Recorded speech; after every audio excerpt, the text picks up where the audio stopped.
مذہبی ریاست اور ایک سیکولر ریاست میں بنیادی طور پہ کیا فرق ہوتا ہے؟ ہم جب معاشروں کا جائزہ لیتے ہیں تو اس میں بہت لوگ ہوتے ہیں جو کسی مذہب کو مانتے ہیں. مثال کے طور پر اس وقت اگر آپ یہ پوچھیں کہ سب سے بڑی تعداد کن لوگوں کی ہے تو کہا جا سکتا ہے کہ مسیحی لوگوں کی ہے. اربوں کی تعداد میں لوگ مسیحیت کو اپنے دین کے طور پر قبول کیے ہوئے ہیں. مسلمان اسلام کے ماننے والے وہ بھی 1.5 ارب سے اب زیادہ ہو رہے ہیں. لیکن ان سب جماعتوں میں یا مذہب کے ماننے والوں میں لازماً ایک گروہ ایسا پیدا ہو جاتا ہے جو مذہب کو اپنی اصل شناخت بھی بناتا ہے اور مذہبی علوم میں اختصاص پیدا کرتا ہے. جیسے پادری، چرچ کے لوگ، پوپ. اسی طریقے سے ہمارے ہاں بہت سے لوگ ہیں کہ جو مولوی، مولانا کہلاتے ہیں. ان کی اپنی جمعیتیں بھی ہوتی ہیں، مدارس بھی ہوتے ہیں. یہ وہ لوگ ہیں کہ جنہوں نے یہ فیصلہ کر لیا کہ وہ مذہب کی خدمت یا مذہبی علوم کی خدمت کو اپنا اصل کام بنائیں گے. اس کو آپ کہتے ہیں مذہبی طبقات، یعنی کسی معاشرے، کسی سوسائٹی یا کسی جماعت کے اندر کے مذہبی طبقات. اس طرح کے لوگوں کی اگر کسی جگہ حکومت قائم ہو جائے اور وہ یہ فیصلہ کر لیں کہ حکومت کے نظم میں آخری حجت وہی ہیں، انہی کی بات فیصلہ کن ہوگی، تو اس کو مذہبی حکومت کہیں گے.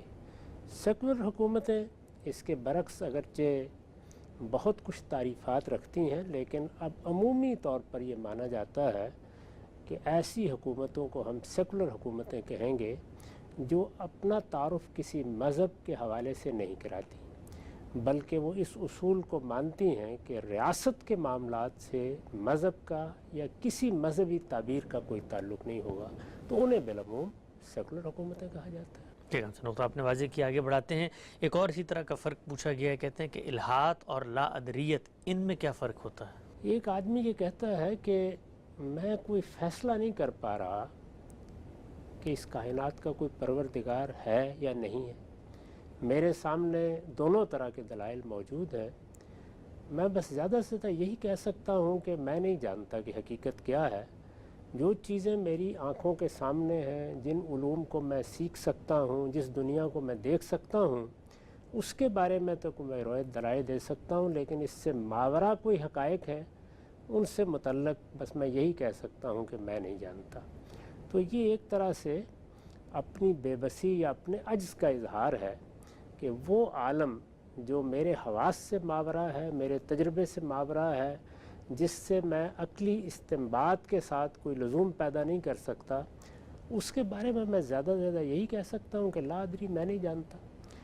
باقی رہی یہ بات کہ آگے بڑھ کر ایک آدمی یہ کہتا ہے کہ نہیں، میں یہ بتا رہا ہوں کہ اس کائنات کا کوئی اس کائنات سے ماورا خالق نہیں ہے، یہی کائنات ہے جو خلق کا کام کر رہی ہے، اور اس میں کوئی کائناتی روح مان لیجئے یا کوئی کائناتی کلیت مان لیجئے، وہی ہماری خالق ہے. تو یہ ہے جس کو الہاد کہا جاتا ہے. یعنی الہاد اپنا مقدمہ مذہبی تصور کے مطابق خدا کے انکار پر استوار کرتا ہے. لا ادریت میں آپ اپنے عجز کا اعتراف کرتے ہیں، اس میں آپ اس جگہ نہیں کھڑے ہوتے کہ آپ کو لازماً کسی چیز کا اقرار کرنا ہے یا لازماً کسی چیز کا انکار کرنا ہے. ٹھیک، نقطہ آپ نے واضح کیا. ہم سب آگے بڑھاتے ہیں. یہ سوال ایک صاحب نے لکھا ہے، وہ کہتے ہیں کہ مغرب نے اپنی سائنسی دریافتوں کا رخ جارحیت کی ٹیکنالوجی کی طرف کر دیا ہے، اور پھر ان جارحیت کی ٹیکنالوجی کو مسلم ممالک کو مفتوح کرنے اور ان کے اداروں کو تباہ کرنے کے لیے وقف کر دیا. میرا سوال یہ ہے کہ موجودہ صورتحال سے باحفاظت نکلنے کی کیا راہ ہے، کیا طریقہ ہے؟ کیا مسلم دنیا اپنے علمی اور عملی فقدان کے باعث اس صورتحال سے نبرد آزما ہے؟ اس میں کیا شک ہے؟ یعنی جب کوئی قوم یا قومیں زوال پذیر ہوتی ہیں، یہاں تک کہ پھر وہ زوال کے آخری مقام تک پہنچ جاتی ہیں، تو اب تک کی جتنی تاریخ کا ہم نے مطالعہ کیا ہے، اسی نتیجے پر پہنچتے ہیں کہ ان کے ہاں علم و اخلاق میں پستی آ جاتی ہے.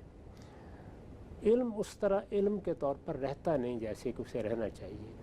علم کی نئی دنیایں دریافت ہونا بند ہو جاتی ہیں. ایک طرح کا جمود طاری ہو جاتا ہے. جو کچھ انہیں میراث میں ملا ہوتا ہے وہ اسی کو چومتے چاٹتے رہتے ہیں. اس سے آگے دیکھنا، کسی نئی دنیا کی دریافت کے لیے اقدام کرنا، یہ ان کے ہاں بالکل ختم ہو جاتا ہے. اور دوسرے یہ کہ اخلاقی لحاظ سے ان کا کوئی وقار قائم نہیں رہتا، ان کی کوئی حیثیت قائم نہیں رہتی، ان کے کوئی اصول قائم نہیں رہتے۔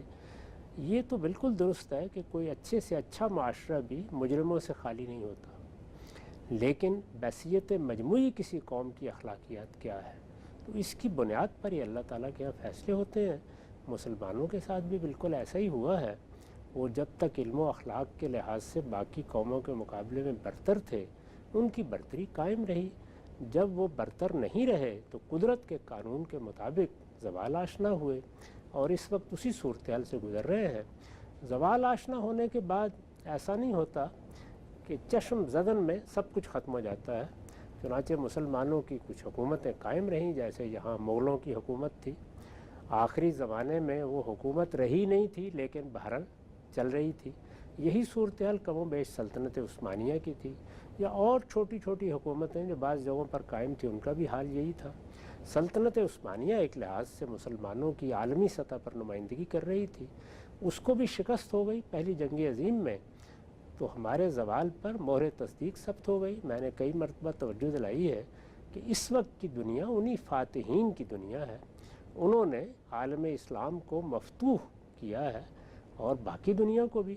یہ جو اقوام متحدہ کا ادارہ ہے، وہی عالمی قوتیں ہیں جنہوں نے اس کو وجود بخشا ہے، اور انہی نے اپنے لیے اس میں ویٹو کا اختیار رکھا۔ یہ حق استرداد کیا چیز ہے؟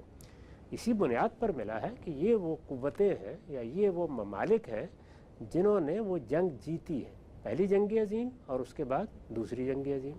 تو دوسری جنگ عظیم کو جیتنے کے بعد جن قوموں نے دنیا پر اپنی برتری قائم کر رکھی ہے، اس وقت کی دنیا انہی کے تحت ہے۔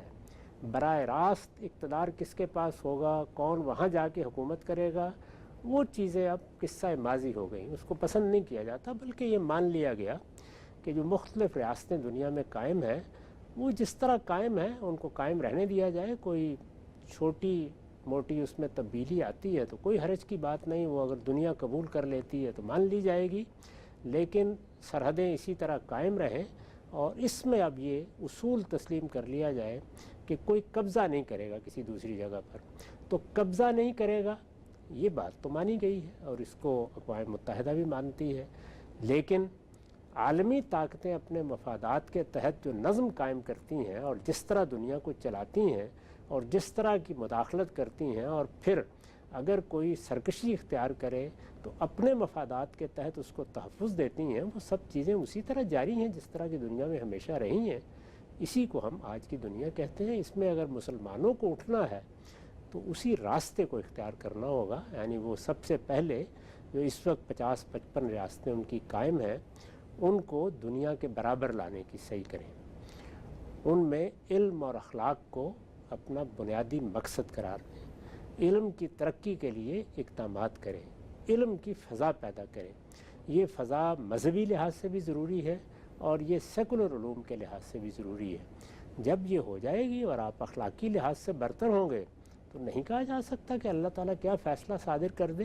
اس وقت کی صورتحال یہ ہے کہ مسلمان نہ علمی طور پر اس جگہ ہیں جہاں پر وہ دنیا کی آنکھوں میں آنکھیں ڈال کے بات کر سکیں، اور نہ اخلاقی لحاظ سے ایسے بلند ہیں کہ دنیا ان کی طرف دیکھ سکے، بلکہ وہ اخلاق کی پستی کی مثال بن کے رہ گئے ہیں۔ تو اس میں اب دنیا نے جو کچھ کرنا ہے انہی نے کرنا ہے، اس میں میں اور آپ کیا کر سکتے ہیں۔